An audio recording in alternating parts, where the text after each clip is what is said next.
হচ্ছে।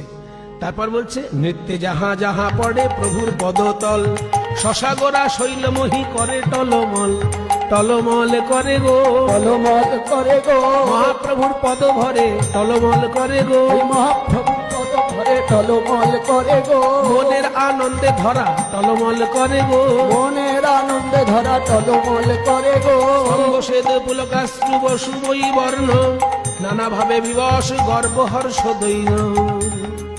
নৃত্য করছেন মহাপ্রভু, গর্ব হর্ষ দৈন্য নানান ভাবে। এই সময় কিছু সংস্কৃত শ্লোক বলে মহাপ্রভু গান গেয়েছিলেন। তার মধ্যে প্রথমটি একটু আগে বলেছি, নমো ব্রহ্মণ্য দেবায় গো ব্রাহ্মণ হিতায় চ জগদ্ধিতায় কৃষ্ণায় গোবিন্দায় নমো নমঃ। এবার ভাগবত থেকে একটি শ্লোক, জয়তি জয়তি নামা জয়তি জননী বাসুদেবকী।